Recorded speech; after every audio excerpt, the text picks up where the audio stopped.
എൻ്റെ സഹോദരൻ്റെ ഹൃദയത്തിലേക്ക് കർത്താവിൻ്റെ പരിശുദ്ധാത്മാവ് നൽകാൻ ഉദ്ദേശിക്കുന്ന 2 കാര്യങ്ങളുണ്ട്. അതിലൊന്ന് ഞാൻ പറഞ്ഞു. അതായത് നിങ്ങളുടെ ജീവിതത്തിൽ രോഗമായാലും കഷ്ടപ്പാടായാലും കടമായാലും നിങ്ങൾ ഉടമ്പടിയിലാണ് നിലനിൽക്കുന്നിടത്തോളം കാലം ദൈവത്തിൻ്റെ ആത്മാവ് നിങ്ങളെ വിട്ടുപോകത്തില്ല.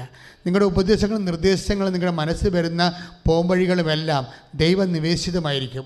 ആ ദൈവനിവേശിതമായ പരിശുദ്ധാത്മാവിൻ്റെ അരുളപ്പാടോടുകൂടിയാണ് ദാവീദ് ഹൂഷായിയോട് പറയണത്, നീ വേഗം അബ്സലോമിൻ്റെ അടുത്ത് പോയിട്ട് എങ്ങനെയാണോ നിൻ്റെ അപ്പനെ ഞാൻ ശുശ്രൂഷിച്ചത് അതുപോലെ മകനായി ഞാനും നിന്നെ ശുശ്രൂഷിക്കുമെന്ന് അബ്സലോമിനോട് പറയുമ്പോൾ നിന്നെ അബ്സലോം അവൻ്റെ കൂടെ നിർത്തും.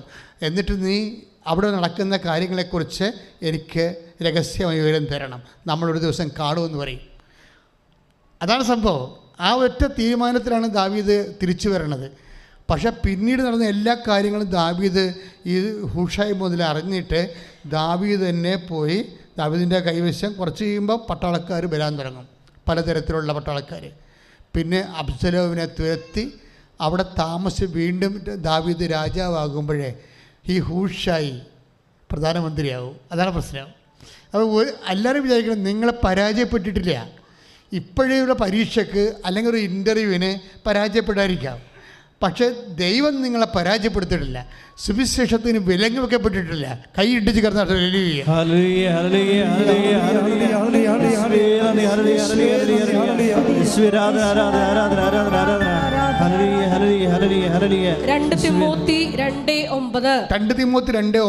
ആ സുവിശേഷത്തിന് വേണ്ടിയാണ് ഞാൻ കഷ്ടത സഹിച്ചുകൊണ്ട് ആ സുവിശേഷത്തിന് വേണ്ടിയാണ്, വിശ്വസ്തത്തിന് വേണ്ടിയാണ്, വിശ്വസ്തതയ്ക്ക് വേണ്ടിയാണ് ഞാൻ കഷ്ടത സഹിച്ചുകൊണ്ട് ഒരു കുറ്റവാളിയെ പോലെ ഒരു കുറ്റവാളിയെ പോലെ വിലങ്ങുകൾക്ക് വരെ അധീനനാകുന്നത്. എന്നാൽ ദൈവവചനത്തിന് വിലങ്ങ് വെക്കപ്പെട്ടിട്ടില്ല. കൈയടിക്കട്ടെ, ശ്രദ്ധിക്കട്ടെ.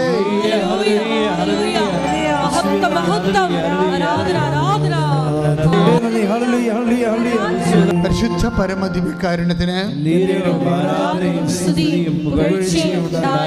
ഒലിവുമല ഇറങ്ങി വരുമ്പോൾ കുറേ കഴുതപ്പുറത്ത്, അതായത് കുറേ കൊട്ടയും കൊണ്ടാണ് സീബ വരണത്. അപ്പോൾ ദാവീദ് സീബയോട് ചോദിക്കും, ക്ഷമല്ലേ, എന്താണ് ഇതിൻ്റെ അകത്ത്? അപ്പോൾ സീബ പറയും,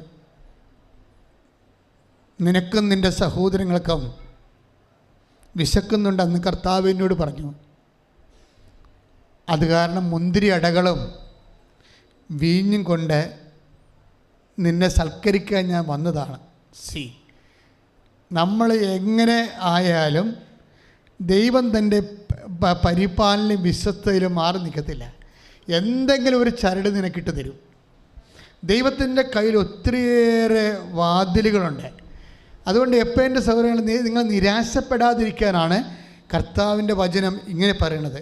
സീബ കുറേ സമയം അത്തിയട, നമുക്കറിയാമല്ലേ, വിശന്ന് ഞാൻ മലയാറ്റൂർ മല കയറിയപ്പോൾ ഞാൻ തളർന്ന് വല്ലാത്ത അവസ്ഥയിൽ ഒരു തലപ്പോച്ചിൽ പോലെ വന്ന്, അപ്പോൾ അവിടെ കന്യാസ്ത്രീ കൊണ്ടുവന്ന് ഞാൻ ഇരിക്കണ കണ്ട് എനിക്കിത്തിരി കഞ്ഞി തന്ന്. ഞാൻ ഒരു 5 മിനിറ്റ് കഴിഞ്ഞപ്പോൾ ഞാൻ വളരെ ഓക്കെയായി. കാരണം ടൈം അതാണ് ശരിക്കും, ഒരു 1-1:30 മണിയായി. ഇപ്പം ഞാൻ ഓർക്കുന്നുണ്ട് എവിടെ നിന്ന് ഇത്തിരി വെള്ളം കിട്ടുമെന്ന്. കാര്യം പെരുന്നാൾക്കാലത്തല്ല ഞാൻ പോയത്. അവിടെ മലമുകളിൽ ആൾക്കാരൊക്കെ ശുശ്രൂഷകരൊക്കെ ഉണ്ട്. പക്ഷേ ഇതുപോലെയാണ് സാവൂൾ ദാവീദിന് സംഭവിച്ചത്. ഇത് ദൈവത്തിൻ്റെ പരിപാലനയുടെ ഭാഗമാണ്. നീ ദൈവം നിന്നെ കൈവിട്ടെന്ന് സ്വപ്നത്തിൽ പോലും പറയരുത്. എന്താ കാര്യം? അതാണ് 13 പറയണത്, ഹെബ്രായ 13 പറയണത്. ഒരു കാരണവശാലും take the word of God.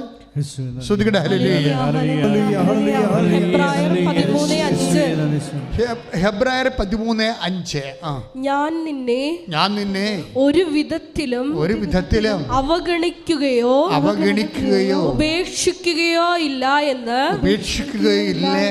അവിടുന്ന് പറഞ്ഞിട്ടുണ്ടല്ലോ. അതാണ് സംഭവം.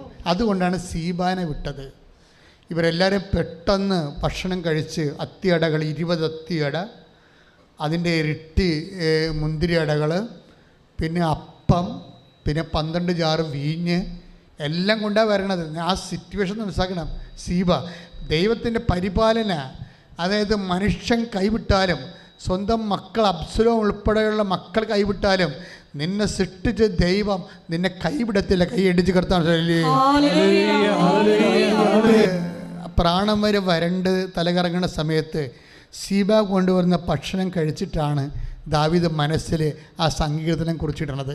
ശത്രുക്കൾ കാണുകയെ അവിടെ നിന്ന് എനിക്ക് വിരുന്നൊരുക്കിയിരിക്കുന്നു. കൈ ഇടിച്ച് കർത്താൻ 23-ാം സങ്കീർത്തനം 5-ാം തിരുവചനം. സങ്കീർത്തനം 23:5. എന്റെ ശത്രുക്കളുടെ മുൻപിൽ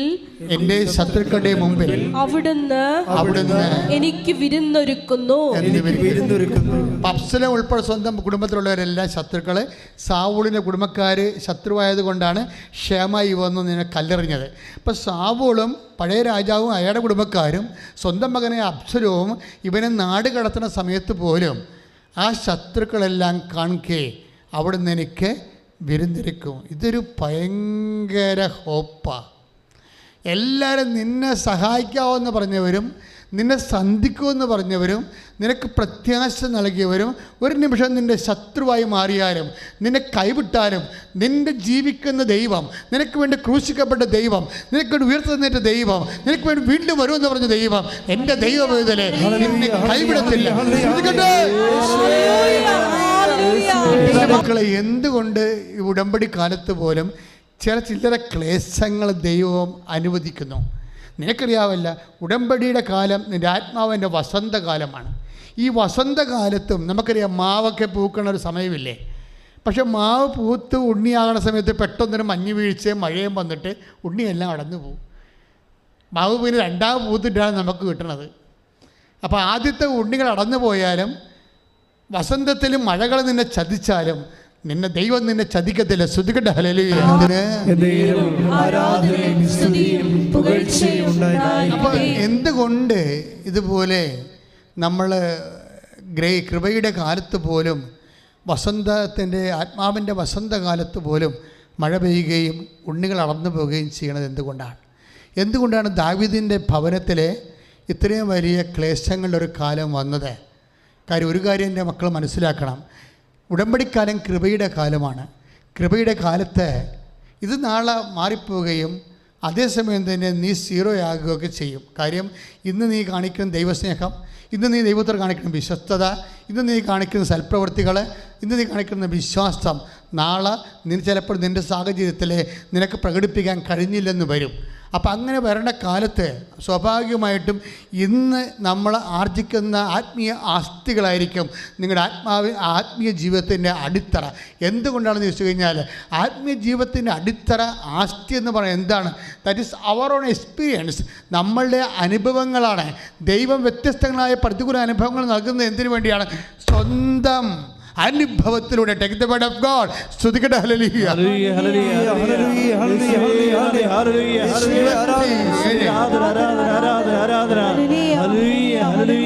അപ്പോസ്തല പ്രവർത്തനങ്ങൾ 17:26-27. നടപടി പുസ്തകം 17:26-27. ഭൂമുഖം മുഴുവൻ വ്യാപിച്ചു വസിക്കാൻ വേണ്ടി അവിടുന്ന് ഒരുവനിൽ നിന്ന് എല്ലാ ജനപദങ്ങളെയും സൃഷ്ടിച്ചു. അവർക്ക് വിഭിന്ന കാലങ്ങളും വാസഭൂമികളും നിശ്ചയിച്ചു കൊടുത്തു. വിഭിന്ന കാലം. അതെ, അടുത്തത്. ഇത് അവർ ദൈവത്തെ അന്വേഷിക്കുന്നതിനും ഇത് അവർ ദൈവത്തെ അന്വേഷിക്കുന്നതിനും ഒരുപക്ഷേ അനുഭവത്തിലൂടെ അവിടുത്തെ കണ്ടെത്തുന്നതിനും വേണ്ടിയാണ്. മനസ്സിലായില്ലേ?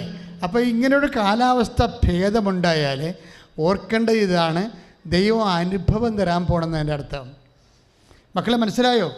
എന്തെങ്കിലും ഒരു പ്രതികൂല കാലാവസ്ഥ ഉണ്ടായാൽ you can expect an experience. എന്തെങ്കിലും പ്രതികൂലമായ ഒരു ജീവിതാവസ്ഥ നിനക്കുണ്ടായാൽ നിനക്കറിയാം ബ്ലെസ്സിങ്, അതായത് ഒരു അനുഗ്രഹം നിൻ്റെ മുമ്പിലുണ്ടെന്ന അർത്ഥം. ഇതൊരു പ്രത്യാശയ്ക്ക് വേണ്ടി ഞാൻ വേഗമായിട്ട് നിങ്ങളെ സൂചിപ്പിക്കുകയില്ല. This is the providence of God. ഇത് ദൈവപരിപാലനയുടെ ഒരു നേച്ചറാണ്. അതായത് എന്തെങ്കിലും ഇപ്പോൾ സന്ധ്യയിൽ കരച്ചിൽ വന്നാൽ ജീവിതകാലം മുഴുവൻ സന്ധ്യയും ജീവിതകാലം മുഴുവൻ കരച്ചിലുമായിരിക്കത്തില്ല. പ്രഭാതത്തിൽ സന്തോഷം ഉണ്ടാകുന്നു. കൈ ഇടിച്ച് കർത്താവിനെ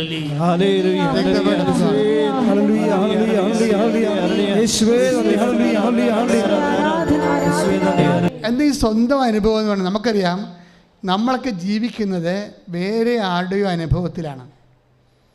നമ്മുടെ ആധ്യാത്മിക ജീവിതത്തിൻ്റെ ഏറ്റവും വലിയ അപകടം എന്ന് പറയണത്, നമ്മൾ ഇപ്പോഴും മുന്നോട്ട് പോകുന്നത് നമ്മുടെ സ്വന്തം അനുഭവത്തിലല്ല, വേറെ ആരുടെയോ അനുഭവത്തിലാണ്. നിങ്ങളുടെ അപ്പൻ്റെയോ അമ്മയുടെയോ അല്ലെങ്കിൽ നിങ്ങളെ കാറ്റഗിസം പഠിപ്പിച്ച സാറിൻ്റെയോ അനുഭവത്തിൽ നിന്നാണ്. ഇത് നമുക്ക് പ്രതിസന്ധികളെ അതിജീവിക്കാൻ പറ്റത്തില്ല. കണ്ടവൻ്റെ എക്സ്പീരിയൻസ്, കണ്ടവൻ്റെ അനുഭവങ്ങൾ, ആരായാലും അവരുടെ അനുഭവങ്ങളും പറഞ്ഞുകൊണ്ട് നമ്മളിരുന്നാൽ നമുക്ക് നമ്മുടെ ജീവിതകാലത്ത് ദൈവം നമ്മോട് ചെയ്യുന്ന കാര്യങ്ങൾ മനസ്സിലാക്കാനോ അനുഭവിക്കാനോ പറ്റാത്തത് കൊണ്ടാണ് ബൈബിള് 17:26 നടപടി പുസ്തകം പറയണത് ഇങ്ങനെ കാലങ്ങൾ മാറി വരുന്നതിൻ്റെ കാരണം. ദാവീദിനുണ്ടായതുപോലെ കാലങ്ങൾ മാറി വരുന്നതിൻ്റെ കാരണം, you must experience your redeem god by your experience. നിൻ്റെ അനുഭവത്തിലൂടെ ദൈവത്തെ നീ അനുഭവിക്കണം. അത് ഒരു പരിപാലനയുടെ ഭാഗമാണ്. ആ അനുഭവമാണ് ദാവീദിനുള്ളത്. ദാവീദ് സംഗീതത്തിൽ എഴുതുന്നത് എന്താണ്? ശത്രുക്കൾ കാണുകെ എനിക്ക് വിരുന്നൊരുക്കുന്നു, എൻ്റെ പാനപാത്രം കവിഞ്ഞൊഴുകയാണ്. അതെന്താ കാര്യം എന്നറിയാവോ? പാനപാത്രം ഒരിക്കലും ഈ ശത്രു ഒത്തുതീർപ്പിലെത്തുന്നത് വരെ ഇസ്രായേലിൻ്റെ ചരിത്രവും സംസ്കാരവും പരിശോധിച്ചാൽ ഒരു മനുഷ്യൻ ഒരാൾക്ക് ഉപചാരം കൊടുത്തിട്ട് നമ്മുടെ നാട്ടിൽ വീട്ടിലെ ഒരാൾ വരുമ്പോൾ നമ്മൾ ചായ കൊടുക്കത്തില്ലേ? അപ്പോൾ അവർ വൈനാണ് കൊടുക്കുന്നത്, യഹൂദന്മാർ. പക്ഷേ ഒരു പ്രോബ്ലം ഉണ്ടെന്ന് വെച്ച് കഴിഞ്ഞാൽ ഒരാളെ വടിവാള കൊണ്ട് വെട്ടാൻ ഓടിച്ചിട്ട് അവൻ നമ്മുടെ വീട്ടിൽ കയറുകയാണെന്ന് വിചാരിച്ചു. അപ്പോൾ ഉടനെ വീട്ടുകാരന് ഉടനെ അവന് വൈൻ കൊടുത്തു കഴിഞ്ഞാൽ, ഇസ്രായേലിൻ്റെ സംസ്കാരം വെച്ച് കഴിഞ്ഞാൽ അവൻ കുടിച്ച് തീരണവരെ അവനെ തൊടാൻ പാടില്ല. ആ സമയത്ത് ഈ വീട്ടുകാരൻ പുറത്ത് വന്നിട്ട് അവന് നിരതദ്രവ്യം കൊടുത്തിട്ട് ഇവൻ്റെ ജീവൻ രക്ഷിക്കും. അതുകൊണ്ടാണ് ദാവീദ് പറയണത്, ശത്രുക്കൾ കാണുകെ എനിക്ക് വിരുന്നൊരുക്കി എൻ്റെ പാനപാത്രം. കാര്യം അതൊരിക്കലും, അതായത് ദാവീദിനെ സ്നേഹിക്കാൻ ആഗ്രഹിക്കുന്ന ദൈവം ഈ ശത്രു തളരുന്നത് വരെ പാനപാത്രത്തിലേക്ക് ദൈവം ഇങ്ങനെ ഒറ്റയും പെട്ടയുമായിട്ട് അനുഗ്രഹങ്ങൾ ഒഴിച്ചു കൊടുത്തുകൊണ്ടിരിക്കും. അതുപോലെ നിനക്ക് വരേണ്ട കാലം, ടോട്ടലി ഡ്രൗട്ടായിട്ടുള്ള കാലം നിനക്കുണ്ടാവത്തില്ല. നീ ഉടമ്പടിയിലാണ് ദൈവം പൈതലെ. അതുകൊണ്ട് തന്നെ ഇടക്കും തലക്കുമൊക്കെ you will feel the presence. അതായത് നിന്നെ വിളിച്ച ദൈവത്തിൻ്റെ സാന്നിധ്യം നീ അനുഭവിച്ചു കൊണ്ടേയിരിക്കും. കഴിഞ്ഞ ദിവസം കൊണ്ട് ഒരു സാക്ഷ്യമുണ്ടായിരുന്നു. ഞാൻ സാക്ഷ്യം, അതായത് ഇവർ ഒരു പ്രത്യേക പ്രതിസന്ധി ചെന്നപ്പോൾ പെട്ടെന്ന് ഇവർ നിസ്സഹായമായി വിളിച്ചു, അമ്മേ നീ ഇവിടെ എങ്ങാനും ഉണ്ടോ അമ്മേ എന്ന് ചോദിക്കും. ആ സെക്കൻഡിന് സുഗന്ധം പരക്കും. ശ്രദ്ധിക്കട്ടെ, ഹല്ലേലൂയ.